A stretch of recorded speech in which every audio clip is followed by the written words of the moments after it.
বন্ধুরা, এই মেটে আলু তোলার ভিডিওটা তো তোমরা নিশ্চয়ই দেখেছিলে। তো এতদিন পরে এই মেটে আলুটা আজকে রান্না হবে। বাজার থেকে নিয়ে এসছে একটা 2 কেজি ওজনের কাতলা মাছ। সেই কাতলা মাছ দিয়ে এই মেটে আলু দিয়ে ঝোল হবে।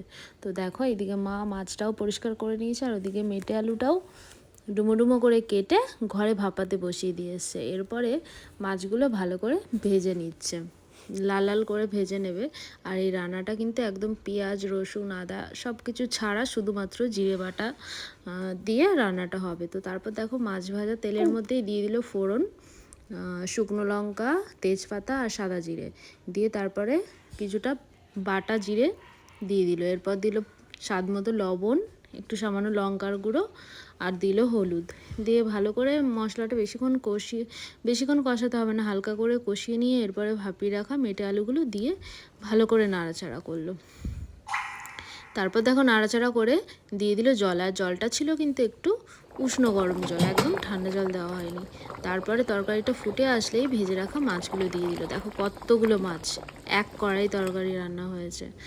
তরকারিটা প্রায় হয়ে এসছে, তাই নামানোর আগে দিয়ে দিল বাটা গরম মশলা দিয়ে ভালো করে ঝোলের সাথে মিশিয়ে দিয়ে আর কিছুক্ষণ ফুটিয়ে নিয়েই নামিয়ে নেবে বাড়ির মেটে আলু আর কাতলা মাছের ঝোল।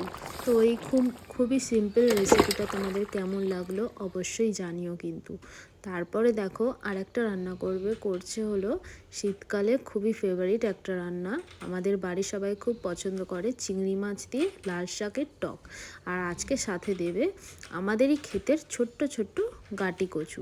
তাই জন্য দেখো, চিংড়ি মাছগুলো হালকা করে ভেজে নিয়ে ওই তেলের মধ্যেই ফোড়ন দিল সর্ষে দিয়ে, কালো সর্ষে আর কি দিয়ে, তারপরে লাল শাকগুলো দিয়ে দিল, দিয়ে একটু লবণ দিয়ে আর সামান্য একটু জল ছিটিয়ে ঢেকে দেবে। দেখে মনে হচ্ছে অনেকটা শাক, কিন্তু এই শাকটা কমে অনেক অল্প হয়ে যাবে। এরপর দেখো ঢাকনা খুলেছে, দেখো অনেকটাই কমে গিয়েছে। এরপর দিয়ে দিল ভেজে রাখা চিংড়ি মাছগুলো। তারপর দেখো, এটা কি দিল বলো তো, এটা দিল কাঁচা তেঁতুল, সিদ্ধ করে রাখা সেই তেঁতুলের শাঁস বা কাতটা দিয়ে ভালো করে শাকের সাথে মিশিয়ে নিল। আর একদম সবশেষে দেবে কাটি কচুগুলো, হালকা করে সিদ্ধ করে নেওয়া হয়েছিল, সেইগুলো সিদ্ধ করে নিয়ে ছাল ছাড়িয়ে নিয়ে সেইগুলোই দিয়ে দেবে। দিয়ে এবারে ভালো করে নাড়াচাড়া করে সামান্য কয়েকটা কাঁচা লঙ্কা দিয়ে নামিয়ে নিলেই তৈরি লাল শাক, চিংড়ি মাছ আর গাটি কচু দিয়ে টক।